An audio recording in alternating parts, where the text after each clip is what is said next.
Hello, everyone. Welcome. Today we're going to do 2 deck flip throughs and we're also going to do readings if people join. This is a live. So if anybody joins, we are going to do some readings with either of the decks we're working with, or I have other decks handy if we want to do something with that as well.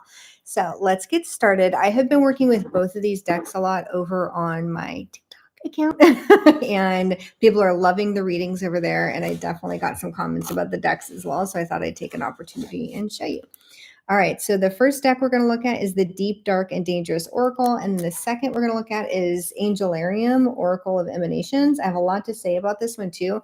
I love it, so there's nothing negative there, but just a lot to say because that is one of my favorite artists. Okay, this Oracle is amazing. Very, very punchy. The box is nice and sturdy, and you can see it's really gorgeous with the red on the back, and the cardboard's really... Again, really nice and sturdy box.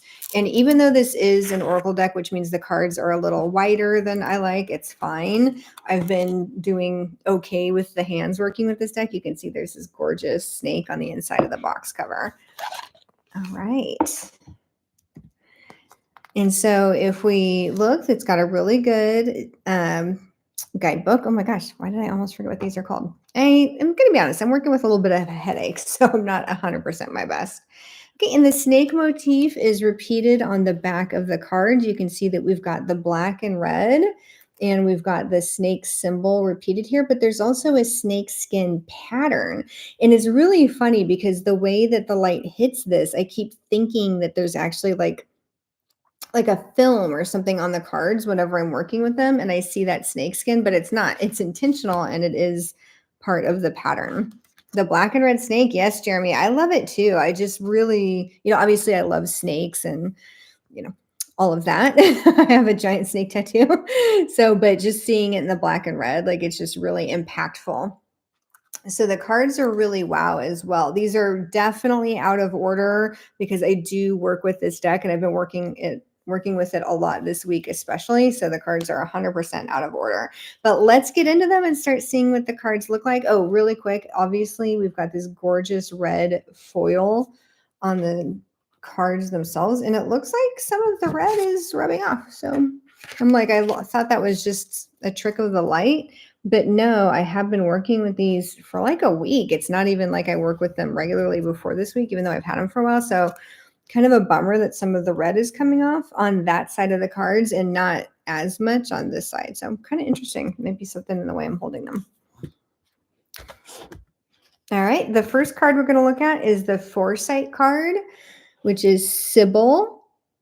And you can see the beautiful imagery of her with the birds. And I love the birds because, often messengers of the gods, right? And so they're bringing her the secrets.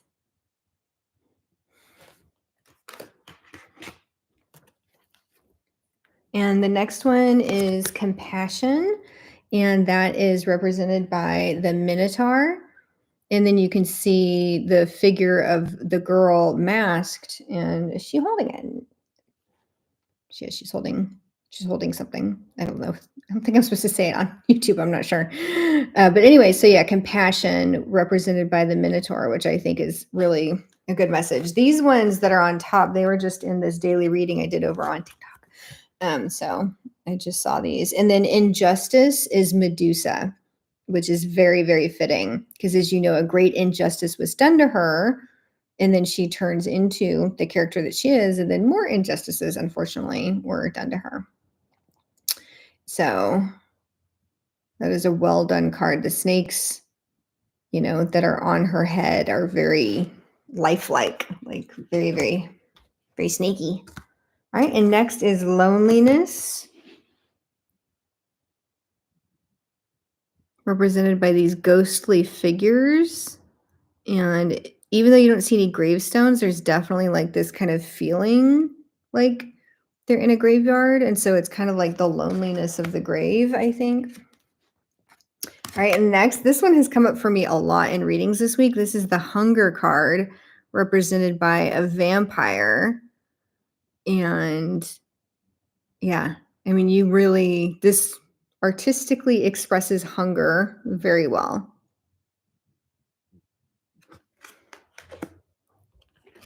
And the next card in the deck is Loyalty, represented by Mithras,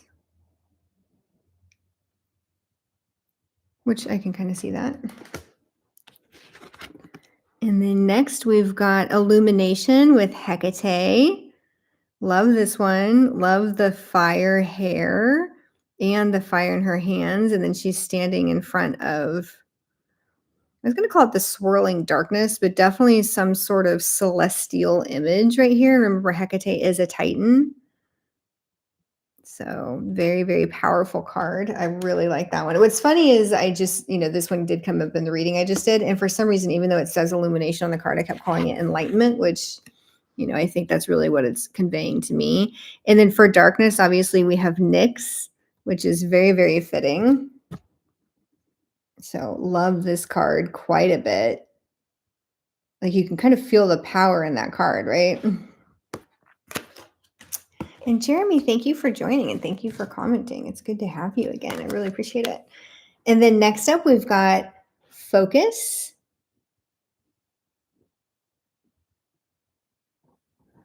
Jeremy, are you saying you love the Nyx card? Yes, thank you. I was going to say, we do love Demon Anya, but she's not here. But yes, the Nyx card was great.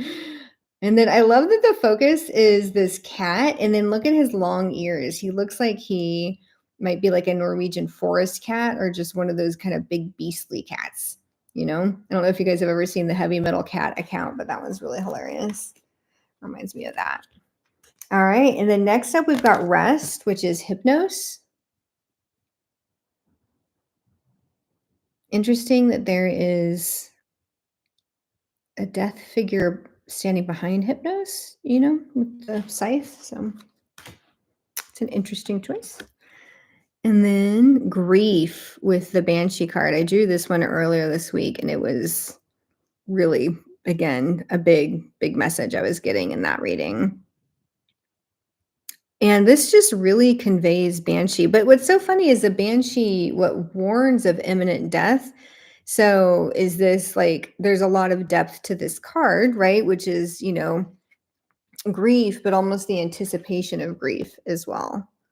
Knowing that there's a loss coming, not just the loss that has happened. So it's an interesting choice for the grief card. And then we've got Cerberus, which is the Guardian card. Very, obviously, very fitting, Guardians. And it's a great Cerberus card. Like, again, you just kind of feel that guardianship there. And then I love the sparks. All right, next up, we've got Blessings. And I think that is Gunakadit. I am unfamiliar with that figure in mythology, but it is a great card for blessings, especially kind of that concept of the blessings from the water with the fish, right? This deck is very fun to work with. So if you've never handled this deck or worked with it, really like this one. All right, Beauty, which we're seeing a mermaid here with a ship. I can't tell if that ship is behind her or on her head. So I can't tell from the perspective what that is. But yeah, I love that it's a mermaid. So again, this deck is called Deep, Dark, and Dangerous. And so all of the cards are on one of the themes, basically. So up here under the number, you can see it tells you which of the themes it's aligned with. And so this is the Beauty card, and it's a mermaid, but it's in the deep category. That's really interesting.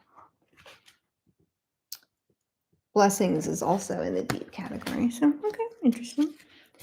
And then next up, we've got Acceptance, which very interesting is Hell. And the artwork on this is crazy good. That is a really well done card. I'm having trouble reading. I think this is dark. That is white on gray is very hard to read. It says number 6.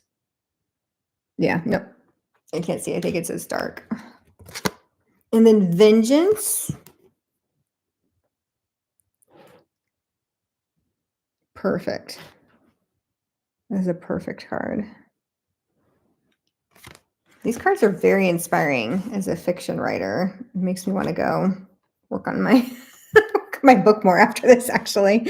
All right, and then we've got mystery, which is represented by the Kraken.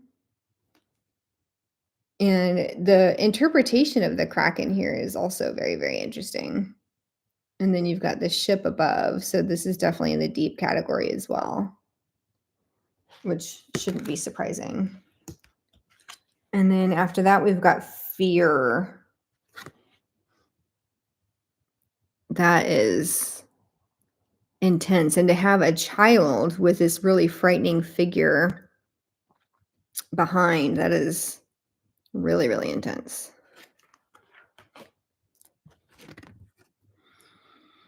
And then we've got the underworld, represented by Hades, of course. It's so interesting that it's not just the character of Hades, but that we're also seeing this like ghostly girl figure with Hades. I think that's really, really an interesting choice for this card. I'm not sure I understand that choice. I don't dislike it. It's just, I'm not sure I really get it. And they're both wearing masks. Yeah, I was kind of, Jeremy, I'm with you. I was wondering if that was supposed to be Persephone, but there's no like indicators. You know what I mean? There's no like symbols. So, like, I don't know if this is just, a ghost that Hades is with in the underworld, or if it is in fact supposed to be Persephone. I would expect some symbols to kind of give us more clues if it was indeed supposed to be Persephone. But again, just really interesting that they're both wearing masks. I'm gonna have to think about that one. That is curious. That one's not jumping out at me. Oh, ooh, this one's good. Sovereignty. And then we've got the Morrigan with her lovely red hair. Yes. Hello. I'm vibing with this one. And then, of course, she's got her. Oh my gosh. Is it crows or ravens? I should know that. I feel like it's just escaping me right now. And her sword. And this is dark. This is a dark card. I really, really like that. It's a good one. All right. And then next we've got Warning, which is a Kelpie. Warning is a Kelpie. That's so funny. Kelpies are definitely dangerous figures.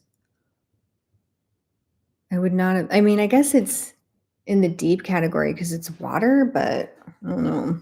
Kelpies are definitely dangerous fey creatures who will drown you. So that one's all three: deep, dark, and dangerous. All right, next up is choice, and it's represented by a Valkyrie. So interesting because Valkyries, are strong warriors, and you see them really doing their duty, frankly. So interesting that this is the choice card. And look, she's facing down these guys down here. So was there something in mythology about at one time the Valkyries choosing not to fight? Like there was something where they didn't? I don't know. Interesting that this is choice. I'm just trying to figure out why the Valkyrie is choice, since again, mostly they're associated with either duty or fighting. All right, disconnection. And she's definitely feeling disconnected from society. And look, she's like standing in this like kind of arbor, these tree branches, and she's away from this settlement. So you're seeing her distance from it. So this is great for disconnection. All right, discipline, and it's the Myrmidon, the fighters, and they're standing in front of the ruins of the Colosseum. So yeah, I think that definitely makes sense for discipline to me. And then next up, we've got the journey. Okay, Jeremy might have been onto something. He might be right that was Persephone, because here we've got Persephone embodying the journey, and she's got the figure of Hades behind her, and you can see the duality, because she spends half her time in the underworld and half on Earth, and you can see the duality here represented in the picture. And it's the same girl in the gown, but she's not wearing a mask and she's holding up the pomegranate. And so definitely interesting because her mask is off, right? And so maybe when she's in the underworld, she's wearing a mask like Hades. I'm going to have to look up this mask symbolism and see what that is because that's just not ringing a bell for me with the mythology. But yeah, Jeremy, you were right. That was definitely Persephone in the underworld card because here she is again without her mask. And then he's like standing behind this kind of doorway, that's representing the duality between the underworld and the earth world. And then he's like creepily hiding behind there. Like, what a creep. I mean, he is a creep. He definitely like stole her and whatever. So definitely mythologically accurate in terms of the creepiness. All right. And then we've got Cycles, which is the Midgard serpent. And I'm not even going to Jormungandr. I was going to say I'm not going to attempt to pronounce it. And then, of course, I couldn't help myself. But yeah, Cycles being the Midgard serpent is perfect. And as always, I would love some like brighter, more vivid colors, but at the same time, I like the artwork. I just want it to pop off the card a little bit more. But I think the artwork is really well done, and I think this is a great choice for Cycles. All right, up next, we've got Synergy, which is the Chimera card. So interesting. I drew this twice earlier this week, and in the reading, I did one for my Sagittarius reading, and I was like, yeah, this is, something coming together for Sagittarius, but not looking like you expect it to, and maybe it's not beautiful, but you're putting together all these disparate parts to make something special and powerful. Chimeras are always very, very powerful. And so it's really interesting because he's like, not the most attractive picture of a lion, but you get the strength and you get the synergy and the coming together of parts. And it's building something, like I said, that's much more powerful. So this is one where the whole is more powerful than the sum of the parts with this synergy. So the Chimera card was, again, very, very well done, very, very clever, and really conveys the feeling of what that card is supposed to be. All right, and this is Respect, and this is Anubis. I also drew this earlier this week. I've been working with this deck a lot. And I think it's really interesting because this card is giving like respect for life and death and paying one's respects, more than anything else. When I drew this earlier, this was actually about respecting yourself in the context of that reading. So I think that this respect card can be interpreted a lot of different ways, even with Anubis being on it. And this is in the dark category, which is interesting. I don't know if all the categories make total sense to me. I'll have to go look them up and see why, or maybe it's the guidebook says. All right, and then this is Chaos represented by a harpy, and harpies are chaotic. So again, I think this is a very good choice, and the artwork's pretty fun. That's actually a beautiful harpy. And harpies aren't normally represented as being beautiful. This is in the dangerous category. So I agree. Harpies are chaotic and dangerous. So this is really perfect. And then next we've got the Freedom card represented by a Selkie. And this came up in my Sagittarius reading. And I was like, what a perfect card for a Sagittarius reading, right? Where you've got freedom, which is what Sagittarius really, really wants. You've got the Selkie who has the choice to shed her skin and walk on land as a human and then can put her skin back on and be in the ocean. She doesn't have to make a permanent choice where she loses one or the other. She gets to have both. She has the freedom to walk on land or in the ocean. So the Selkie is a very powerful choice for the freedom card. And again, perfect for Sag. I could not believe it when I drew that in my Sagittarius reading. I was really shocked at how perfect that was. Speaking of perfect, for change, we've got the Werewolf. So that's amazing for a change card. I quite like that. And again, this is darkness. The Sulky card with freedom was, of course, deep.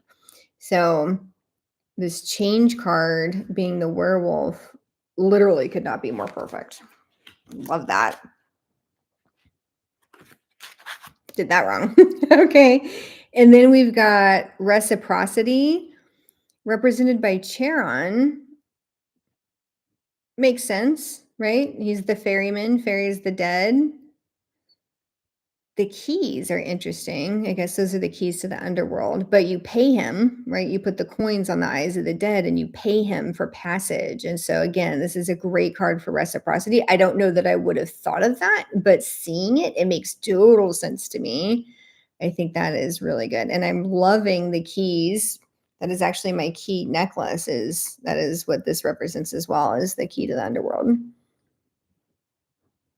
So really good. I also love keys because they represent knowledge. So you've got the, key to the underworld, knowledge and access to the wisdom of the dead, but also just knowledge in general. Oh, I love this card. Okay, this is the service card, and this is I haven't looked up this figure yet. This is unfamiliar to me. So the Mormolakea. This is really a new one for me. I need to look up what this figure is, but service is great. And I love that it's kind of this like hybrid wolf fox looking creature. And I know that's not what it's supposed to be, probably, but that's what it looks like. And then you've got these kind of like almost like the rays of the sun. And then you've got this like swirling sun behind. And I also drew this card in my Sagittarius reading, and that was really interesting to me because Sag is a fire sign. So I always think that it's really neat when you're doing a reading like that and you get the symbols, that are really associated with that sign. And then even though Sag loves freedom, a lot of Sagittarius love to be of service. So I really thought this was an interesting card. Jeremy, new to you too. Yeah, we're going to have to look this one up because I am unfamiliar with this figure or character, but I do want to know more about it. So I'm going to set this one aside. So when the reading's done, I can remember to look that up. Okay, boundary. Love this. Definitely set your boundaries. And that's interesting. This is in the dangerous category, but the Sheila Nagi, and I'm sure I'm not saying that right. I think that she is. I know she's an old witch figure. I was trying to. I think she's almost like. Please forgive me if I'm getting this wrong, but like a Celtic version of Baba Yaga.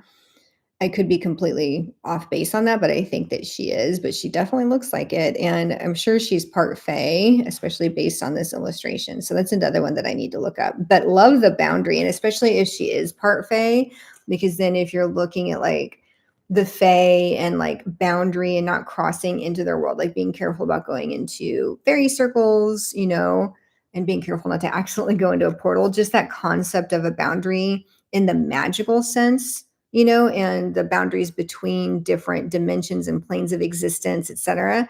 And then we always think about boundaries too, like, yes, of course, in the physical sense, but also in the emotional sense. So I just think the boundary card, this is a very, very good card. And I'd love to know if she is, in fact, part Fae. I think that she is. Oh, love. Represented by Callie. And again, this is a gorgeous card. This is vivid, right? We're starting to get some vivid colors in some of these, which I've been wishing for. So I love this. And that's so funny. This is in the dark category, but I love, if you look closer, she's holding up these skulls. And so it's so funny because Callie is seen as such a dangerous figure, right? And for her to be the representation of the love card, I think is just, again, I've studied Callie slightly, so I'm sure that there's something in her mythology that I'm just missing here, that she would be connected with love, or is it just that love is dangerous and is a double-edged sword? I don't know, but I think that's a good choice. It's definitely got a lot of depth to it. All right, and then we've got gratification with the Sphinx. And I love this Sphinx because you can see it's this lady dressed as like a pharaoh, basically, and she's holding a Sphinx cat. And so it's not the traditional cat lady Sphinx figure you're used to. I just think this is such an interesting take on this card, and I really, really appreciate it. I'm also curious about gratification, except that if you think of the cat tie-in, cats are all about the now and instant gratification, right? So I think a cat as a representation of gratification is very, very clever, and doing the Sphinx like this is clever, especially with the mythology tie-in that we have in all these cards. So I think it's a very, very clever card, right? And again, not an obvious choice, not something I personally would have thought of, but appreciate. And I love that creativity. I think that some of the cards in this deck are super creative in their interpretations and associations. And I love seeing an interpretation like that, like I said, I would not have thought of. I actually really, really appreciate that. All right, next up, we've got treasure, and it is represented by the dragon. And this is a deep card. Interesting. And, it looks like she's underground. And this is very much giving, in The Hobbit, where Smog is, protecting the treasure and has stolen all the treasure from the dwarves. And then they're on this quest to get it back. And so I just really feel like having the dragon who, mythologically hoards treasure and people seek out the dragon to get treasure, that treasure tie in with the dragon, again, very clever. This one is a little bit more, you know, of an obvious association than the cat one. But there's nothing wrong with that. I quite like the dragon treasure connection. And the dragon itself in this picture looking like he's made of gold, I think is a good choice too, and just really gives even more depth to that treasure concept, right? Mirror and represented by fetch, right? And a fetch is kind of like your something pretending to be you, like a fae pretending to be you, or is your kind of bad side. And then, you've got this what looks like it could be a mirror or a portrait, but she's holding it up and she's behind it. So this whole mirror concept and kind of this idea of either seeing your shadow self or seeing a mirror image of you, but it's you just a little bit wrong, is really, really cool. So I love that they used fetch for this mirror card. And I love that too, because then in readings, you're seeing this and it's like, it's mirror, it's you, but different. It's you, but flipped. It's you, but reversed. Or you're seeing something in yourself that you don't normally see. Or is the figure that you're seeing in the mirror not you and something pretending to be you, which as a horror writer, love that, right? So really, really enjoy this card quite a bit.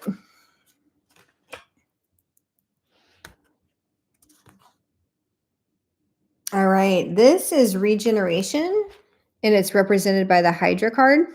Could not be more perfect, right? That is obviously a great card. It's interesting the choice, the artistic choice here to have this guy.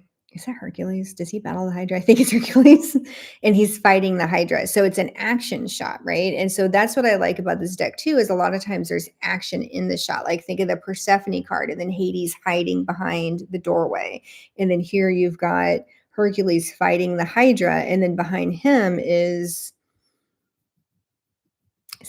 that's not Athena. What is her name? But one of the goddesses. So again, just much more depth and a lot of action. So this deck, you can tell this is one of my favorites. I love doing readings with it because there's a couple different ways you can take the cards based on the context and based on the message you're getting. And that's why I like Perseus. Thank you. Yeah, that makes more sense. Perseus fighting the Hydra, not Hercules. I can see that. And so that's one of the reasons I like Oracle decks being less structured than tarot decks, is I think there's just a lot more room for interpretation and for messages to be conveyed in a way that, I don't know how to say this, like you're focused more on the message than you are on a more traditional reading, which I think, you kind of have to read the tarot cards a certain way. That's just me though. I do like tarot, don't get me twisted. I just really like oracle cards better. Okay, this is resilience and represented by Scylla. I think that's how you say that. I haven't heard it said a different way, so I think that's it. And it's so interesting because you see this like crying, traumatized figure. But yeah, that is where resilience comes in. Something bad has to happen, and then you're resilient about it. So, not to be facetious, but I get it. Like first you think that you're going to see a resilience card and you're going to see somebody being like triumphant or, they've come out of the bad situation, but this is when you need resilience, right? And this is where you need to channel that resilience, is when you're in that moment of despair, basically. I don't know if I'm saying that well. I'm going to blame the headache. Okay. And then this card is the depth card. And it's actually the number one card in the deck, and it is in the deep category, which makes sense for depth, and, characterized by the figure of the shadow. So beautiful card, beautiful woman, great imagery, love the like shroud of darkness behind her. So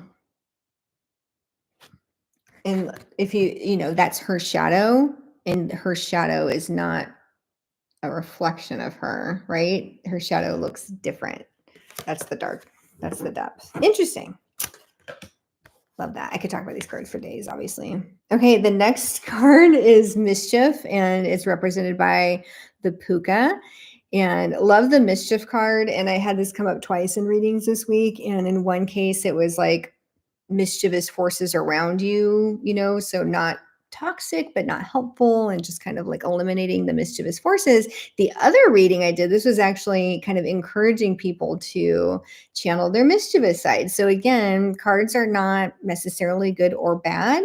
It's really the context of the reading. And that, was a fun way to use the deck this week, was to see this card come up twice in very different meanings.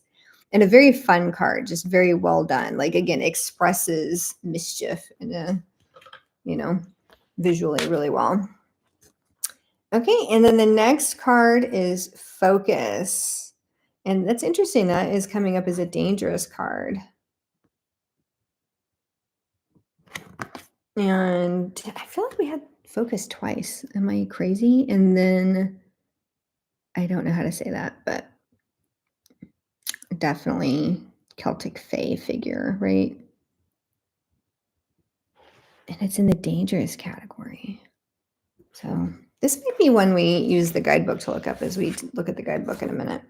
All right, Alchemy, represented by Circe, which is perfect because she was known to change people into animals, right? And so she was a witch, but her power was in transformation, and alchemy is all about transformation. I know that we normally think of alchemy as like kind of like witchy chemistry, but it is really focused on transformation, not just transmutation.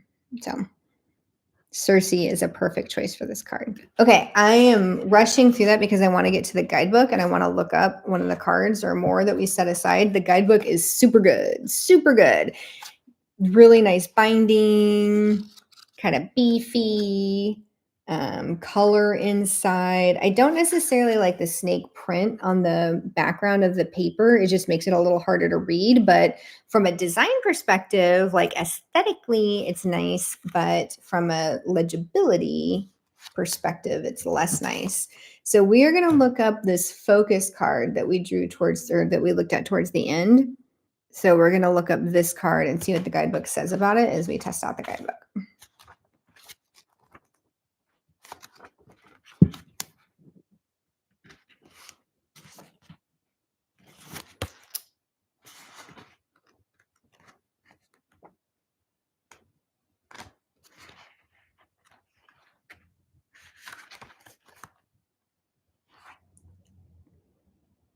Yes, there are two focus cards. I'm not crazy. There was the cat one, and then there's this one. Okay, this is actually a misprint on my card because in the deck, it says this 38 card, and that name is Safety. And then you can see here, it says Focus. So I have a misprint in my deck. I would have been very confused about that. So I'm glad I looked in the book because I'm like, why were there? Yeah, exactly. Cat focus. Yes. Why were there two? Okay. Well, I don't know that I need to read this other than discovering that this is, in fact, a completely different card, but it gives you a great description. Everyone craves a level of safety, yet this level is different for all. Be aware of the risks in a current situation before making your decision. Listen to warnings if you are given them right now. Watch and act on red flags. And so then it has a duality section right here. And it says the duality is safety/risk. And then it explains it, which I'm not going to read because it's like 2 paragraphs. And yeah, there is a second page too. So you get a page and a half, almost 2 full pages of text, which is fun. And then after that super long block of text, you also get a plant companion and a crystal companion. So for this card, the plant companion is bog myrtle, and the crystal companion is green agate. So that's kind of fun. Let's look up the boundary card. That's next in the book anyway, and that was one of the ones that I set aside. It says, put up your boundary and only let through what benefits you. Paradoxically, a boundary gives you freedom. Clear your home from negative energy. Be proud of what you have achieved. Do not compare yourself to others. Harm none and do what you will. If you are going through a gateway event, a special birthday or life event like a birth or a marriage, ask her for protection. And the duality here is shame slash pride and inclusion slash exclusion. So that makes sense for boundary for duality.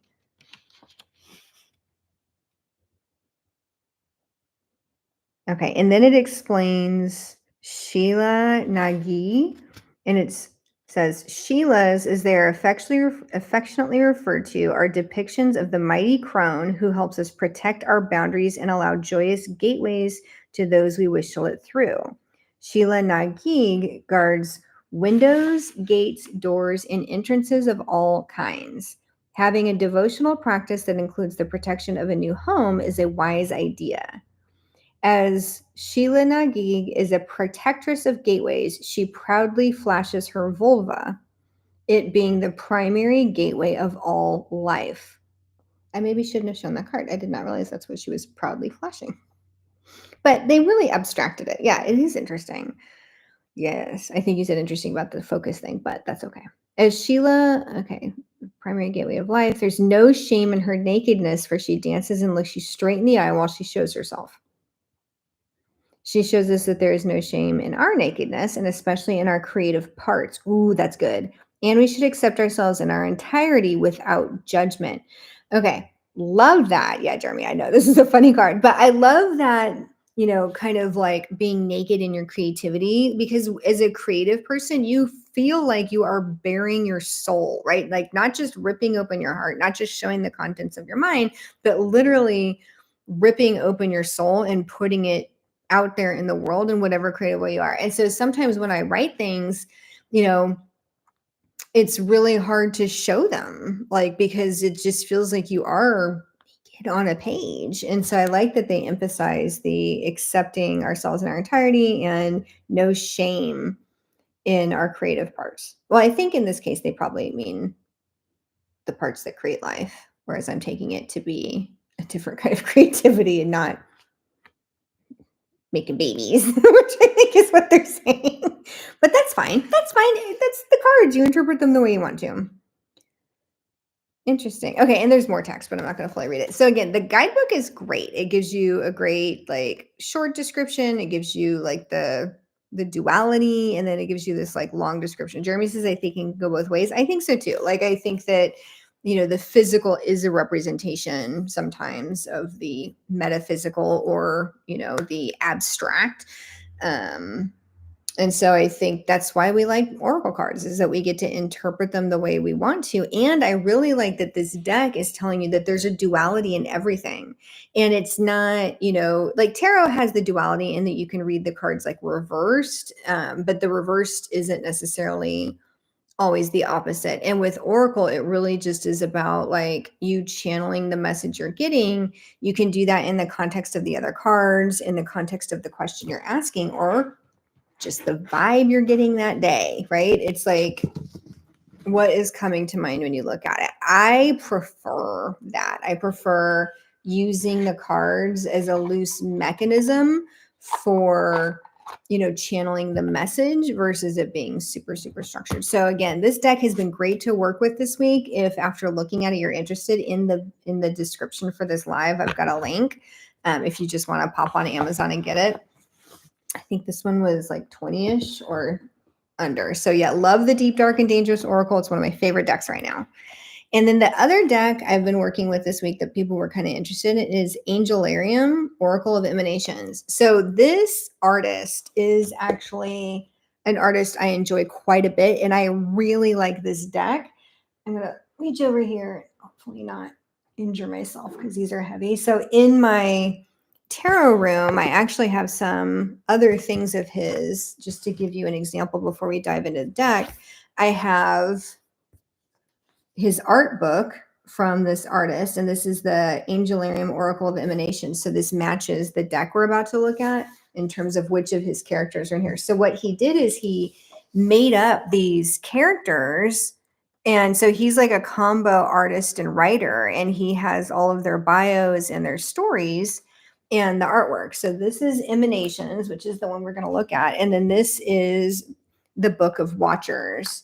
And he has another deck out there that I don't think I've purchased yet that I need to get. So I have his art books, I have art prints, and then I also bought his commemorative cards. Almost, they're not like playing cards, but they're like card cards.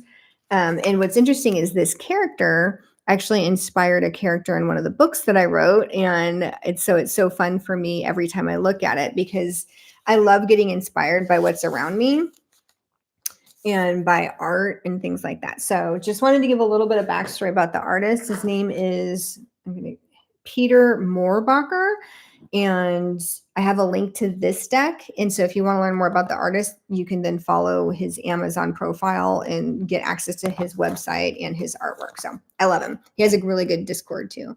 Okay. So this is the box. It is very sturdy. It's a little bit more slippery. It's not one of the matte ones. It's a little more glossy, and plain black inside. And again, he has one of his characters on the front of the box. The back of the box has different languages describing what's in here. And then ribbon. That is also true of the guidebook. The guidebook is written not just in English. So a lot of guidebooks are English only. This is not a particularly thick one, and it does have multiple languages in it. So unfortunately, some of the descriptions in here are kind of brief, since there's more than just English. And then this is the back of the cards. I think it's so pretty, and really love kind of the use of sacred geometry here. I think that's really cool. And you can see this deck isn't as thick as the one we just looked at, and it doesn't have like the painted shiny edges, which is totally fine. This deck, that wouldn't make sense for this deck. And then I'm looking to see if these are in order, but they're not numbered. That's going to make the guidebook a little harder to use. But let's go through and look at these. And the guidebook is helpful, but when I've read the interpretations before, they're not very different than what you might think. So this is Simikiel, the Angel of Vengeance. And again, these are all characters that Peter Moorbacher has invented, drawn, and written backstories for. And so when you're using this deck, when you're working with these cards, it is an external character that is embodying this concept, Angel of Vengeance. And so it's almost like this is your spirit team when you're working with these cards, which is a really interesting concept. You don't have to do it that way, but that is kind of how it's written, if that makes any sense. So like the Angel of Vengeance might act on your behalf, you know? It's a really interesting way to read the cards. But I love the artwork here. Obviously, it's a little grim. It's not necessarily a bad thing. And then this is Angel of New Life. I say it's really grim, and then this is like the most lighthearted one he's ever drawn. This is the most lighthearted one in the deck, I can tell you that. Personally, I've never drawn this card. I haven't worked with this deck like a lot. It's the Angel of Song. And so really, I'm just going to let y'all appreciate the artwork, but the flames coming out of the head, a thing that I love. It's depicted a few different ways, and I love all of them. And I love the way he has this interpretation here. This is the Angel of Punishment. Again, a little creepier. This is Hod, left leg, submission.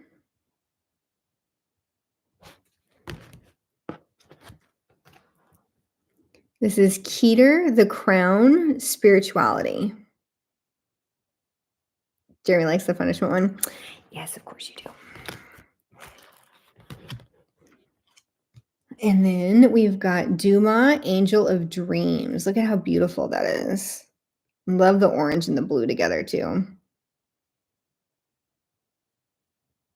That is a gorgeous card. This is Remph, Angel of Time.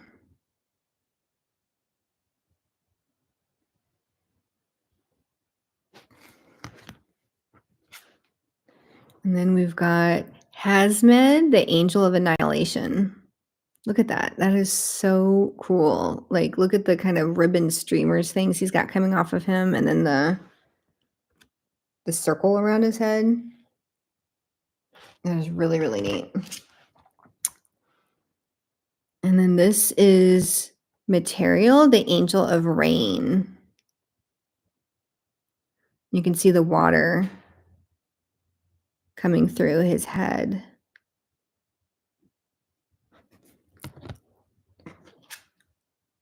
Then we've got Zadkiel, the angel of mercy. Again, the use of color is amazing on these cards. Then we've got Gabriel, the angel of heralds. And I love this kind of this. That is really neat. And he's part serpent or wrapped in a serpent. And then this is Yesod, which is root or connection. This is obviously what was on the cover, on the box, and on the guidebook.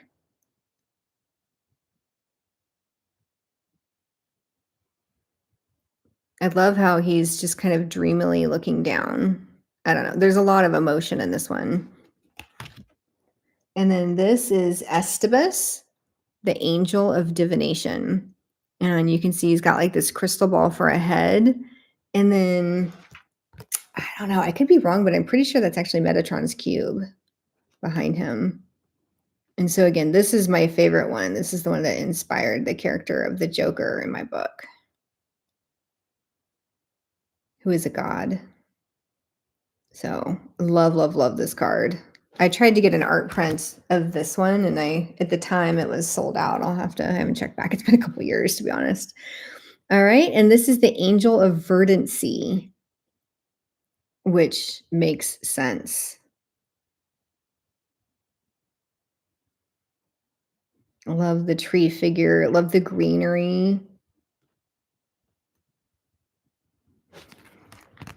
All right. Next up, we've got Sahakwiel, which is the angel of sky.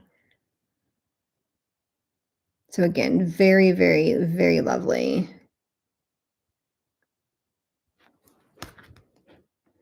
And then we've got, I'm going to struggle with some of these pronunciations. Shalegiel, the angel of snow. I've not actually seen this one before. Love the blue against the snow, and then these kind of ruins, buildings covered in snow. I don't know. I'm obsessed with ruins, by the way. So if there's any way you can interpret something as a ruin, I'm going to. Okay, and this is Uriel, the angel of flame. Look at those hands. Very active. The stunted tree. That one's really neat. All right, and then we've got Malkuth, the kingdom, ground. You can see in that bubble, there's actually roots digging into the ground. So, very, very neat. All right, Chakma, which is right eye, which is wisdom. That eye is definitely coming through on that one. That one's really, really cool. Next up, we've got Leliel, which is angel of night. Oh, this is lovely. Look at that. Oh, I really like that one a lot. So if I were to buy another art print from his shop, I would 100% get this one. And again, I think you can get his books on Amazon as well. A lot of the stuff I've purchased, I got this deck from, actually, I think from him directly. I think the books were a special package he was running like a year ago for the holidays. This is Right Hand Empathy. And you can see this figure has 4 arms and is cradling what looks to be like a moon.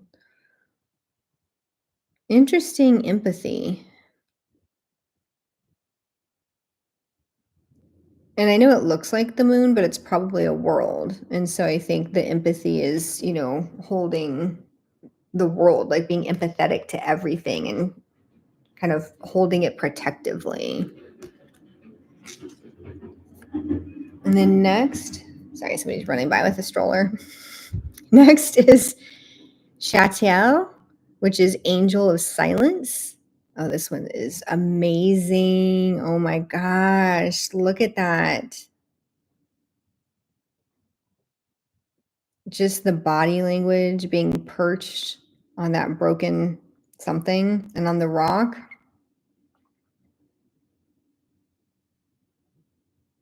You can tell I love this guy's art. This is Zachariel, Zachariel, which is the angel of memory. And I like that he's holding like these threads. To me, it's like the threads of memory, like he's holding on.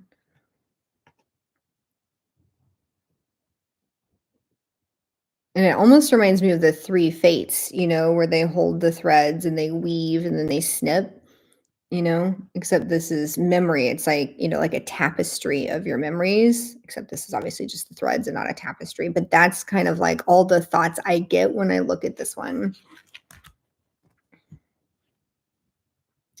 All right, this is Fanwell, Angel of Truth. It's interesting that he's holding up this like flaming thing, like a brazier.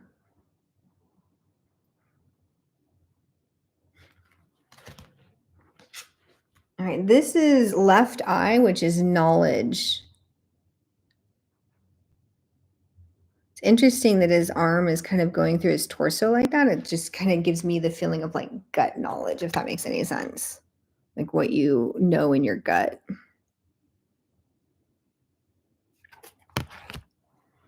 All right, this is null or emptiness.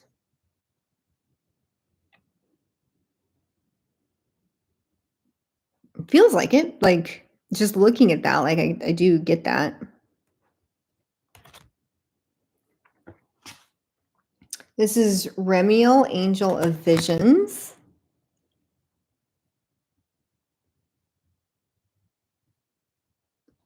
That one is also really, really cool. Let me study that for a second.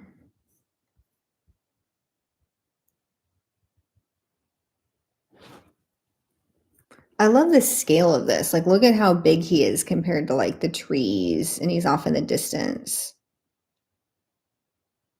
So it's like you're getting a vision of him off in the distance. All right, and then we've got Azrael, Angel of Death. Love that. What is he holding? I mean, yes, a book, but that looks like an apple. Jeremy likes the emptiness one too. Yeah, that one was really, really neat. But is that an apple, Jeremy? Or anybody? I don't know. I think it is. That is interesting for Angel of Death, an apple. Oh, and look, he's got eyes in his hands too. And like this kind of inverted halo that's a horns almost. Jeremy says, does look like an apple or a heart. Yeah, I'm definitely getting apple. I think there's literally a stem. Interesting, interesting. All right, then we've got Angel of Mysteries. Yeah, Jeremy says apple too. Oh my gosh. The way he was holding his hand up by his face for a hot second, I thought he was holding a phone. Like he was holding up his cell phone and talking on the cell phone. He's not. That's just me. But yeah, love his books representing mysteries. Love the wings. And love, again, that inverted halo of fire behind him. That's really cool. All right, then we've got Tiferet, which is heart or beauty. That's so interesting because his, torso and chest are hollow. Like not just hollow, but also empty. So that's an interesting depiction of heart or beauty. All right, next up we've got Netza, which is right leg or endurance. And we drew this earlier this week as well as a reminder, that you have endurance. That's interesting. All right, and then this is one of my favorites. This is left hand judgment. And look at him.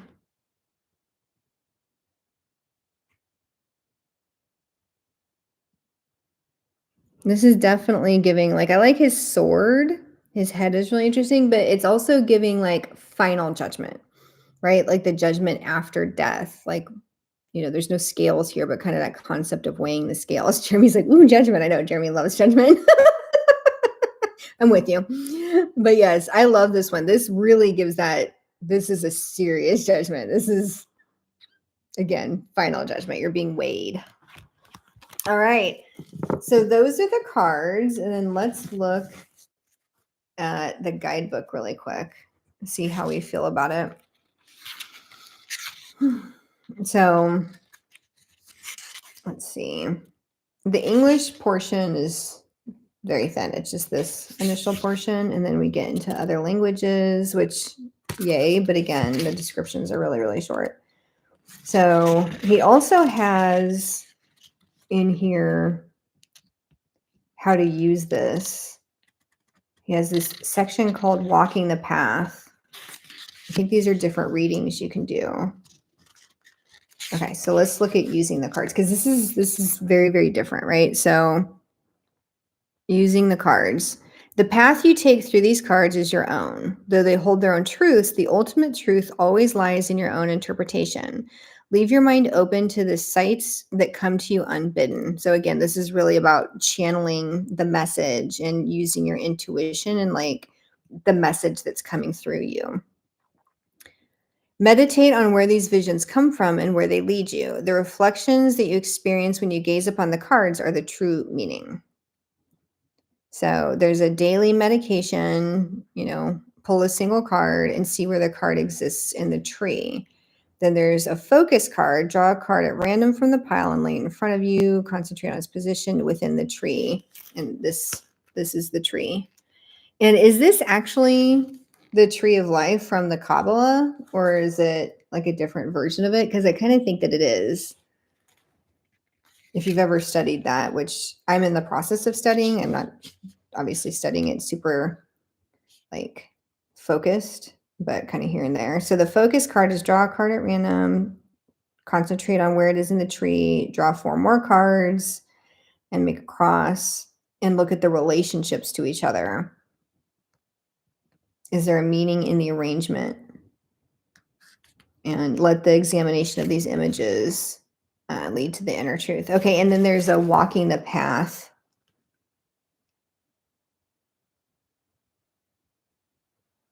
And that is very complicated, so I'm not going to read that. But if you really like getting a more structured reading style for these less structured oracle cards, that's kind of a nice way to do it.